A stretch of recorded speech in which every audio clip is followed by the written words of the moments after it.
अस्सलाम वालेकुम स्टूडेंट्स, मेरा नाम शबीर अहमद है और मैं आज MTH 401 का लेक्चर नंबर 13 जो है ये स्टार्ट करवाने जा रहा हूँ। तो लेक्चर नंबर 13 जो है हमारे पास वो है हायर ऑर्डर डिफरेंशियल इक्वेशंस के रेलिवेंट है, higher order linear differential equations. तो स्टूडेंट्स, आप लोगों ने 12 लेक्चर तक मेरे साथ आप लोग रहे, तो उसमें हम लोगों ने सीखा कि लीनियर इक्वेशंस को कैसे सॉल्व किया जाता है और इसी तरह उनके सॉल्यूशंस हमने फाइंड किए, कुछ मैथमेटिकल मॉडल्स हमने वह उनको सॉल्व किया, ठीक है। इसी तरह नॉन लीनियर इक्वेशंस को हमने सॉल्व किया, ठीक है।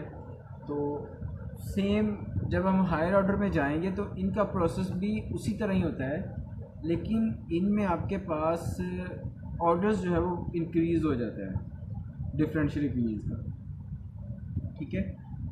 और इसमें आपके पास सेकंड ऑर्डर, थर्ड ऑर्डर, यानी सारी हायर ऑर्डर जितनी भी हैं, लीनियर ऑर्डर में जस्ट आपके पास सिंगल डेरिवेटिव होता है, सेकंड ऑर्डर में आपके पास डबल डेरिवेटिव होता है, इसी तरह थर्ड ऑर्डर में थर्ड डेरिवेटिव। तो हायर ऑर्डर का मकसद ही ये है कि आप लीनियर से बाहर निकल कर आप उससे जो बड़े ऑर्डर हैं उस तरह के जो प्रॉब्लम्स हैं उनको सॉल्व करें, ठीक है। तो मैं अपने लेक्चर पे आना चाहूँगा।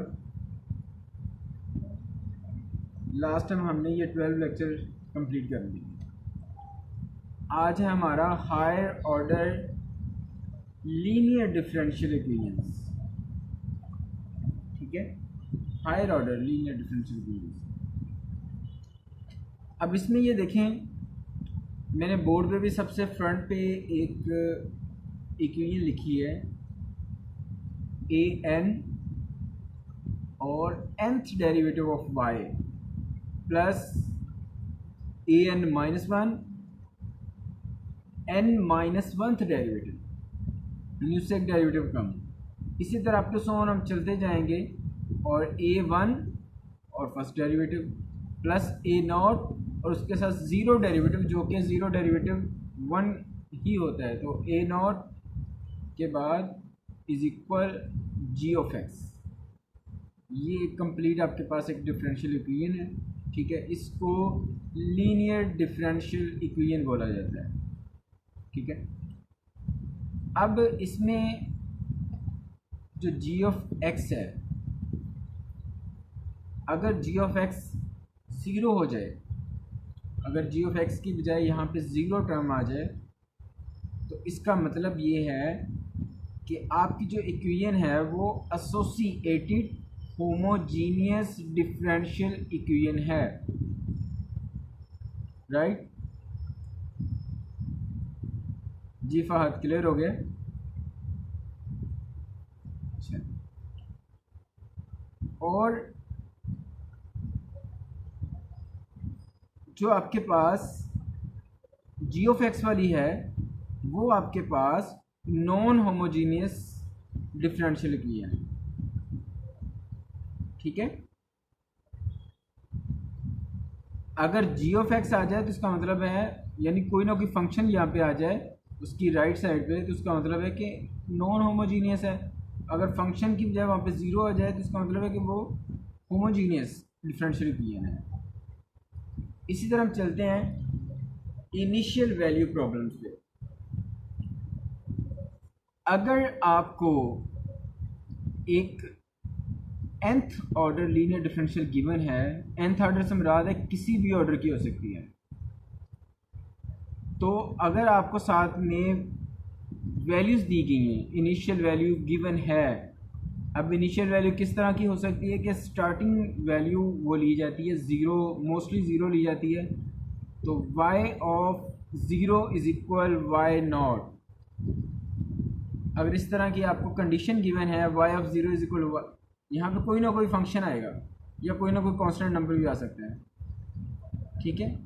और मोस्टली यहाँ पे ज़ीरो ही होता है, y of zero is equal zero. तो उसका मतलब ये है कि ये आपके पास इनिशियल कंडीशन गिवन है। एक्स नॉट से मतलब ये है कि आप इनिशियल वैल्यू यहाँ पे पुट कर रहे हो, तो आपके पास इनिशियल आउटपुट आ रही है, राइट। इसी तरह अब ये देखो कि आपके पास ये हायर ऑर्डर डिफरेंशियल इक्वेशन है।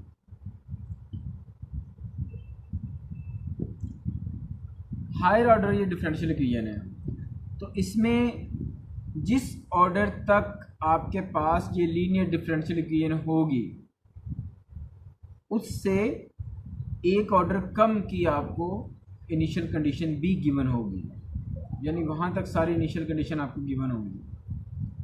अगर ये सेकंड ऑर्डर की है तो ये आपको फर्स्ट ऑर्डर की इनिशियल कंडीशन गिवन होगी, y प्राइम ऑफ यहाँ पे कोई ना कोई zero, y prime of zero is equal something. इसका डेरिवेटिव अगर ये इक्वेशन आपके पास सेकंड ऑर्डर की है तो देन आपके पास इनिशियल कंडीशन में y प्राइम की वैल्यू भी होगी।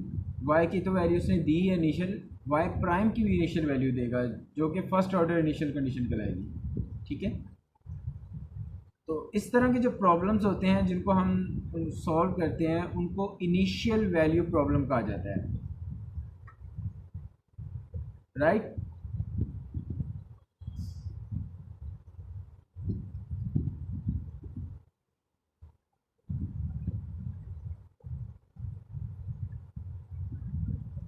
अब हम इसकी सॉल्यूशन की तरफ जाते हैं।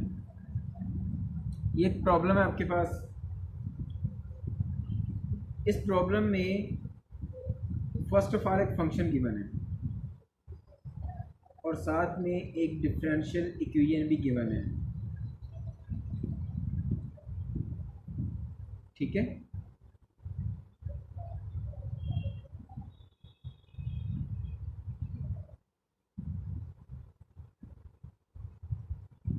और साथ में ये देखिए इनिशियल वैल्यू जो है वो भी गिवन है आपको, y ऑफ 0 इज इक्वल 4। अब ये देखो कि ये आपकी सेकंड ऑर्डर डिफरेंशियल इक्वेशन है, y डबल प्राइम है, तो आपको इनिशियल कंडीशंस में y प्राइम की वैल्यू भी गिवन है, ठीक है। तो इस प्रॉब्लम को हम इनिशियल वैल्यू प्रॉब्लम बोलेंगे, ठीक है। अब बात आ गई इसके सॉल्यूशन की, हमने इसका सॉल्यूशन कैसे फाइंड करना है, ठीक है। तो फर्स्ट ऑफ ऑल हम अब ये देखेंगे कि हमारे पास डिफरेंशियल इक्वेशन में डबल डेरिवेटिव है, तो हम इस y फंक्शन का डबल डेरिवेटिव फाइंड करेंगे जो कि ये आ गया आपके पास, ठीक है। इसी तरह अगर फर्स्ट डेरिवेटिव भी होता यहाँ पे तो हमने इसका फर्स्ट डेरिवेटिव भी लेना था वैल्यूज पुट करने के लिए, फिर इसमें आप वैल्यूज पुट कर दोगे जो कि आपने फाइंड की, सेकंड डेरिवेटिव जो कि फाइंड किया आपने, ठीक है, वो इसमें पुट करोगे। तो अब ये देखो पुट करने से आपका आंसर जो है वो सेटिस्फाइड होना चाहिए, यानी राइट साइड पे जो इसके आंसर है वो इस फंक्शन के डेरिवेटिव्स इसमें पुट करने से आपके पास ये 12x ही आना चाहिए। इसका मतलब ये इसको सेटिस्फाइड कर गया है। अगर सेटिस्फाइड कर गया है तो ये फंक्शन जो है, ये वाला फंक्शन, ये आपका इस इनिशियल वैल्यू प्रॉब्लम का सॉल्यूशन कहलाएगा, राइट।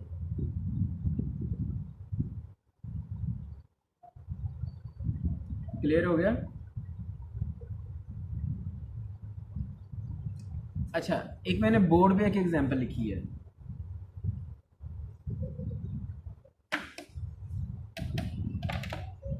एक एग्जांपल है कि एक्सरसाइज का क्वेश्चन है कि y आपके पास एक फंक्शन है, ठीक है, y is equal c1 e की power x plus c2 e की पावर माइनस x, इसको मैंने इक्वेशन 1 का नाम दे दिया।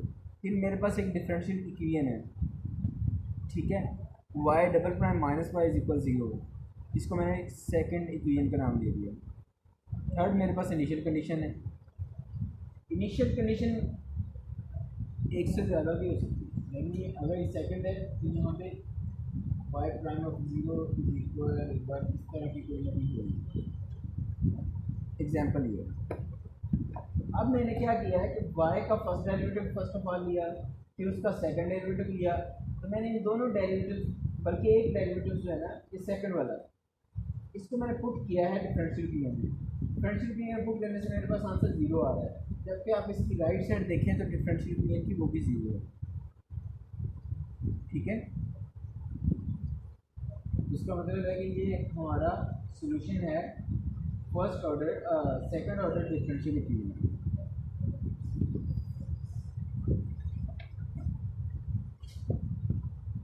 जी, कोई क्वेश्चन पूछना है आपने पास?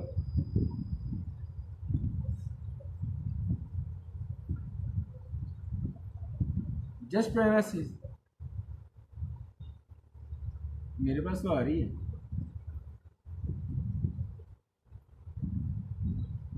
जी जी।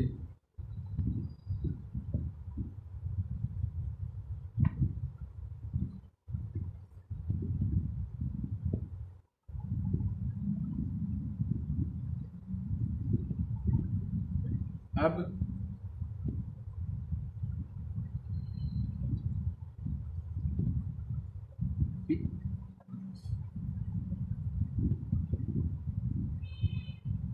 अब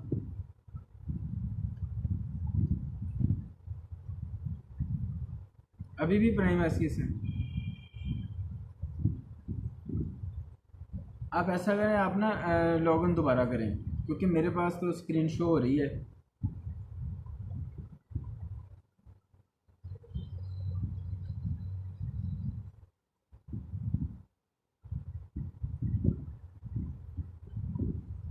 बच्चे मैं वही कह रहा हूँ, वो मेरे पास आ रही है, आप ना इसको दोबारा लॉगिन कर लें,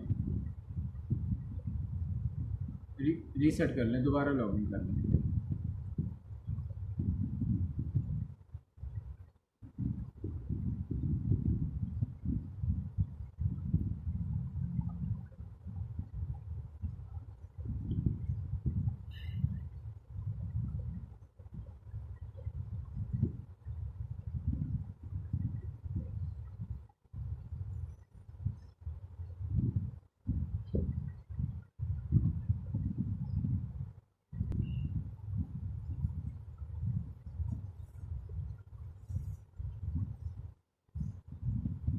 अब हम एग्जांपल करने जा रहे हैं बाउंड्री वैल्यू प्रॉब्लम की। y is equal c1 cos 4x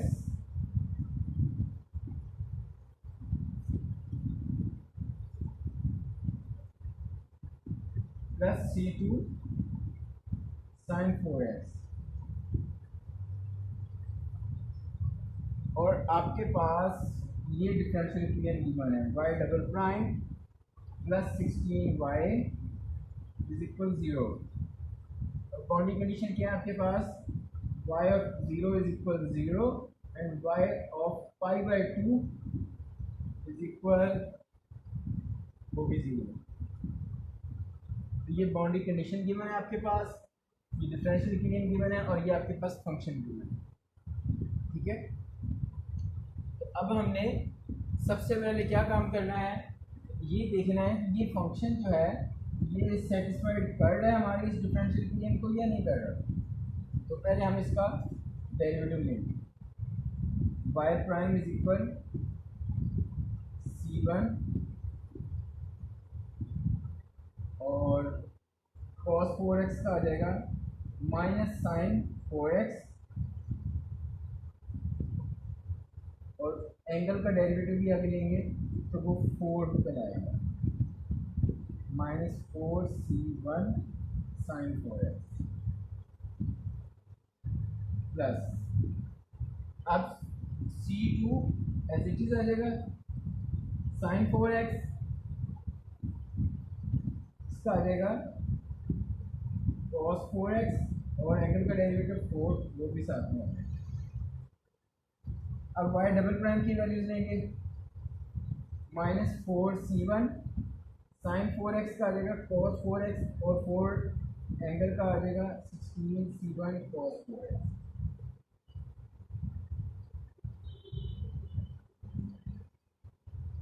अब कॉस का फिर माइनस साइन 4x आ जाएगा, -16c2 साइन 4x। ये हमारे पास डेरिवेटिव आ गया। ठीक है, आफ्टर डेरिवेटिव हम इनको क्या करेंगे, इसमें पुट करेंगे, इसे डिफरेंशियल में। तो y डबल प्राइम क्या आ रहा है हमारे पास, ये है, मैं इसी को ले लेता हूँ, y double prime plus 16y c1 cos 4x plus c2 sin 4x। जब हम इसे सिंप्लीफाई करेंगे तो हमारे पास आंसर 0 आ जाएगा। 16 को जब मल्टीप्लाई करेंगे अंदर, ये ऑलरेडी -16 और -16 आ रहा है, तो प्लस माइनस से ये दोनों कैंसिल हो जाएंगे। ठीक है, तो इसका मतलब है कि ये फंक्शन हमारी इस डिफरेंशियल गेन को सेटिस्फाई कर रहा है।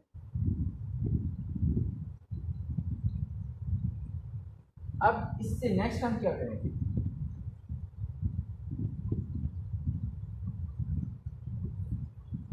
कि इस फंक्शन में जो सेटिस्फाइड कर गया c1 cos 4x plus c2 sin 4x, इसमें हम ये जीरो वैल्यू, ये initial value boundary condition apply करेंगे।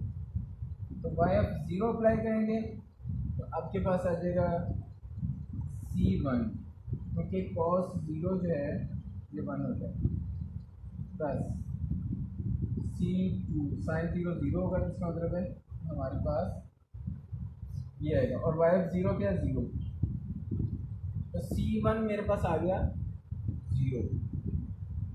ठीक है, अब देखें, मैंने सेकंड बाउंड्री कंडीशन अप्लाई करनी है।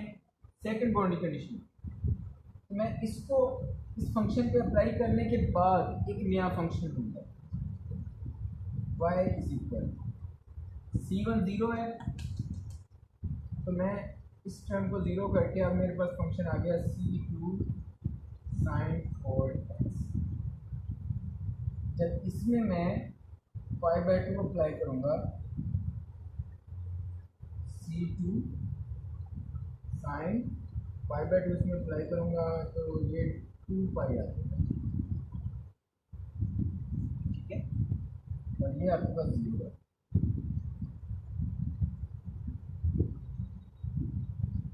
ठीक है, अब ये देखें 0 इज इक्वल c2 sin 2π।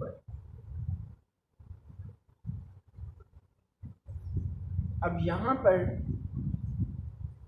ये फंक्शन ही हमारा 0 आ गया, क्योंकि इसको साइन 0 भी 0 होता है, साइन पाई भी 0 है, साइन 2π भी 0 है।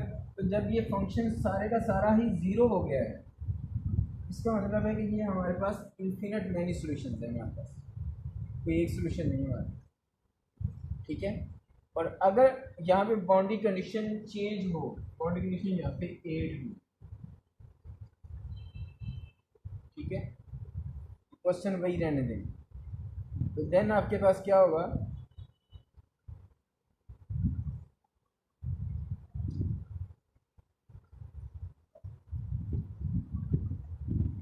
देन क्या होगा, देन भी यही होगा। उसमें क्या है कि जब आप c1 अप्लाई करोगे तो c1 इक्वल 0 आ जाएगा, और y is equal x is equal π/8 apply करोगे तो देन आपके पास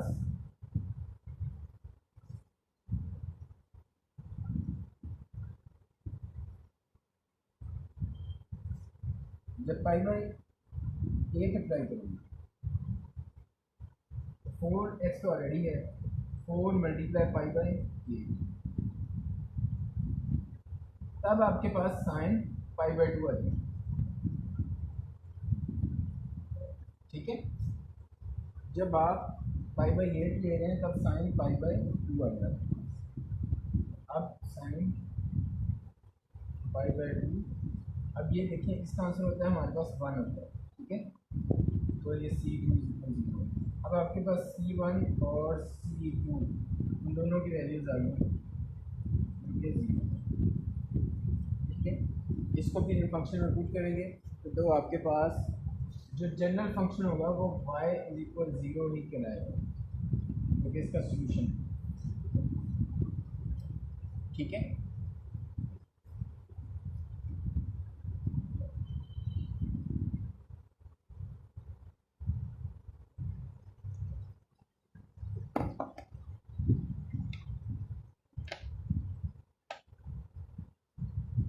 जी फहद, क्लियर हुआ?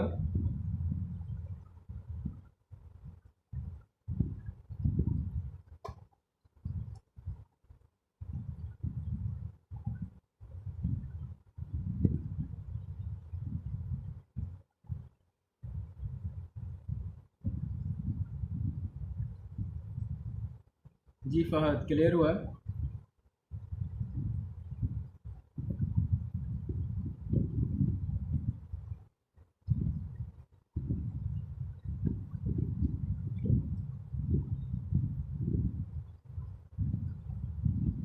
बेसिकली जो बाउंड्री कंडीशन अप्लाई की जाती है ना,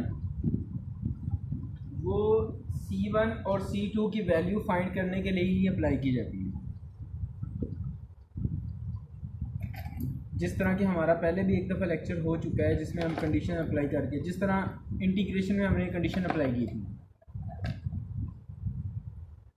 इंटीग्रेशन में कांस्टेंट आ जाता है C1 C2 जो भी आ रहे हैं, तो फिर हम वहाँ पे कंडीशंस अप्लाई करके फिर C की वैल्यू फाइंड कर लेती है, ऐसे ही ना। तो यहाँ पे भी सेम वही सीन है कि आपने C की वैल्यूज फाइंड करनी है जो आपके फंक्शन में आ रही है।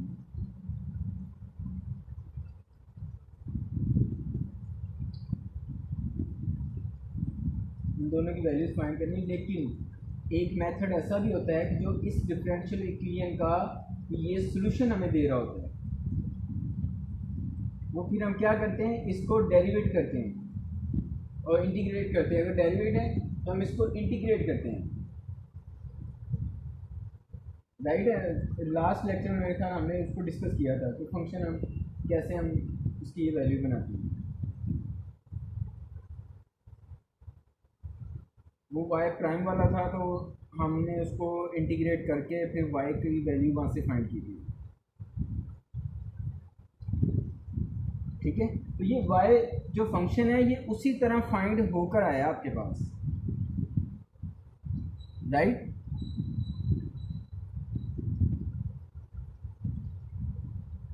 और फिर बाद में हम इस पर कंडीशन अप्लाई करते हैं, तो फिर हम हमारा जो एक्चुअल वैल्यू है हमारे पास फंक्शन की वो हमारे पास आ जाती है।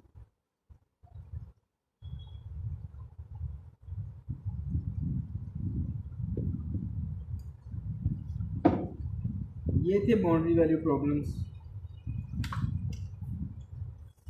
अब हम इससे आगे चलते हैं।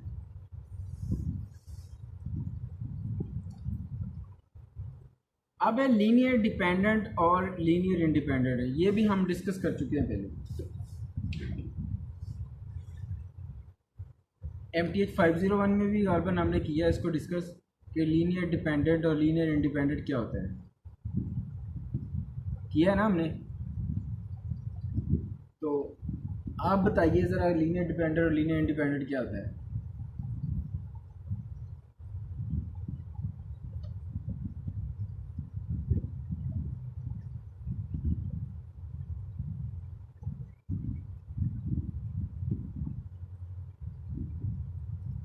डिपेंडेंट वो होते हैं जिसमें क्या क्या वैल्यू, कौन सी वैल्यू, जो हमारे पास कांस्टेंट हैं जो साथ में मल्टीप्लाई हो रहे हैं लीनियर कम्बिनेशन की फॉर्म में जो हैं, ये इसमें जो C वैल्यू साथ में जो मल्टीप्लाई हो रही हैं, अगर ये सारी की सारी ज़ीरो ना हो तो लीनियर डिपेंडेंट वो होता है वो फंक्शन, ठीक है। अगर सारे की सारी वो कांस्टेंट वैल्यू ज़ीरो आ जाए तो वो लीनियर इंडिपेंडेंट कहलाएगा, राइट जी।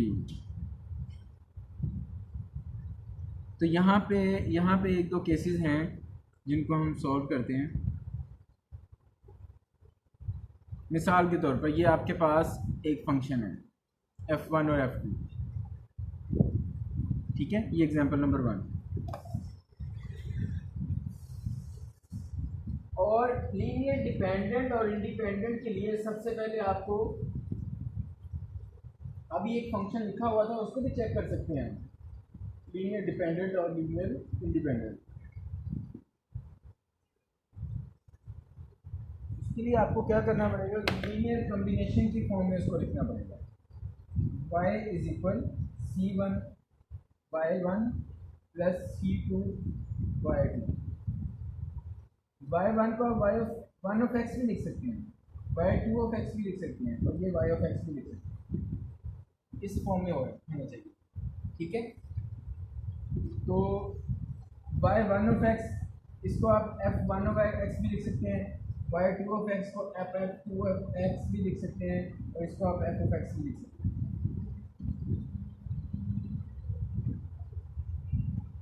ठीक है।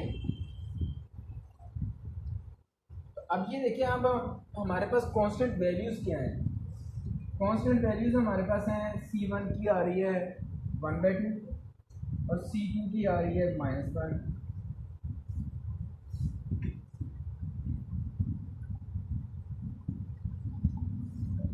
अच्छा फहद, मुझे ये बताओ,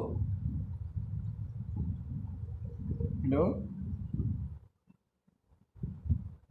जो अभी हमने क्वेश्चन सॉल्व किया था उसमें c की वैल्यूज़ क्या आई थी? जी जी,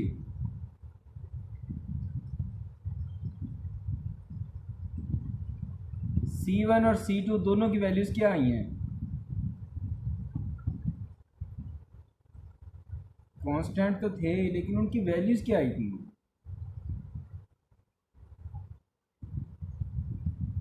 उनकी वैल्यू 0 आई थी। c1 की भी 0 आई थी, c2 की भी 0 आई थी। तो इसका मतलब क्या था, उस क्वेश्चन का मतलब क्या था कि वो जो फंक्शन है हमारे पास, वो लीनियर डिपेंडेंट है या इंडिपेंडेंट है? इंडिपेंडेंट है। और ये वाला फंक्शन जो है, अगर इसमें c1 और c2 की वैल्यूज ये हों तो फिर ये डिपेंडेंट होगा या इंडिपेंडेंट होगा? ज़ीरो नहीं है, दोनों की वैल्यू ज़ीरो नहीं है। अगर दोनों की वैल्यू ज़ीरो आती है तो फिर वो इंडिपेंडेंट कहलाता है, अदरवाइज वो डिपेंडेंट कहलाएगा, ठीक है। तो ये क्वेश्चन भी आप कर लोगे इसके, ये लीनियर डिपेंडेंट और इंडिपेंडेंट के। अच्छा, अब हम चलते हैं, इसमें एक मेथड आ रहा है रॉन्स्कियन मेथड।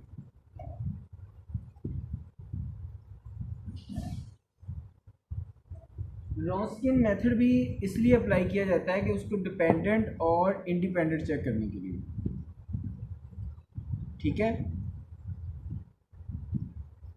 और रॉन्स्कियन मेथड जो है, इस फॉर्म में उसका डिटर्मिनेंट लेके उसको अप्लाई किया जाता है, अगर रॉन्स्कियन फाइंड करना हो तो, ठीक है। डिटर्मिनेंट किस तरह लेंगे कि f1 f2 की वैल्यूज़ ऊपर आ जाएंगी, इसी तरह f1 का डेरिवेटिव f2 का डेरिवेटिव वो नीचे आएगा, इस तरह f1 का डबल डेरिवेटिव f2 का डबल डेरिवेटिव वो उनके नीचे आएंगे। तो हमने फिर उस मैट्रिक्स का डिटर्मिनेंट लेना होता है, ठीक है। तो जिस तरह c हमारे पास 0 है तो वो लीनियर इंडिपेंडेंट कहलाएगा, ऐसे ही है ना। अगर c 0 हो तो वो इंडिपेंडेंट कहलाता है। तो अगर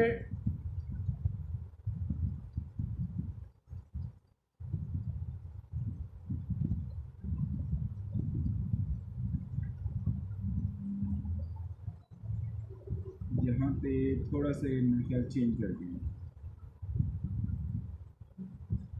चलिए ठीक है।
चलें जी, इसमें वो ऑपोजिट ले रहा है रॉन्स्कियन में। रॉन्स्कियन में ऑपोजिट कैसे ले रहा है कि अगर तो वो डिपेंडेंट है, ठीक है, अगर तो वो डिपेंडेंट है तो वो फिर वो क्या लेगा, रॉन्स्कियन को ये कह रहा है कि उसका डिटर्मिनेंट जो है वो ज़ीरो आना चाहिए अगर वो डिपेंडेंट है, और उसका आंसर नॉन ज़ीरो कब आएगा, अगर वो इंडिपेंडेंट है। और रॉन्स्कियन हमने फाइंड कैसे करना है, डिटर्मिनेंट लेके यहाँ पे f1 की वैल्यूज आ जाएंगी, f2, f3, तो यहाँ पे उसके डेरिवेटिव्स आ जाएंगे f1 prime, f2 prime, f3 prime, ये यहाँ पे उसके डबल डेरिवेटिव आ जाएंगे, f1 double derivative, f2 double derivative, इस तरह करके, ठीक है। तो हमने इस तरह उनका डिटर्मिनेंट फाइंड करना है। ये वो इन्वर्टिबल और वर्टिबल जो है ना, उस तरह के मैट्रिक्स जो सिंगुलर नॉन सिंगुलर हम फाइंड करते हैं, तो इसको भी इसी तरह फाइंड करना है आपने, ठीक है। ये देखें, ये एक रॉन्स्कियन उसने फाइंड किया और आपके पास ये फंक्शन है f1 f2, तो इसके डेरिवेटिव भी उसने लिए हैं। इसका जब डेरिवेटिव लोगे f1 का तो ये आ जाएगा m1 e की पावर m1x, ये ठीक है। और जब आप इसका लोगे तो m2 e की पावर m2x, वो ये ले लिया उसने। फिर इन दोनों का डिटर्मिनेंट लिया उसने, तो डिटर्मिनेंट नॉन ज़ीरो आ रहा है आपके पास, तो इसका मतलब है कि ये इंडिपेंडेंट है, लीनियर इंडिपेंडेंट है, ठीक है। अब ये एक्सरसाइज के क्वेश्चन है, इसमें इसको आपने ट्राई करना है, सॉल्व करना है, उसी तरह सॉल्व करना है जिस तरह कि हमने ये देखें क्वेश्चन नंबर 4, 5, 6, इनका लीनियर डिपेंडेंट और इंडिपेंडेंट चेक करना है, ठीक है। ये क्वेश्चन है इनका भी, वो रॉन्स्कियन से अप्लाई करना है आपने, डिपेंडेंट और इंडिपेंडेंट, ठीक है।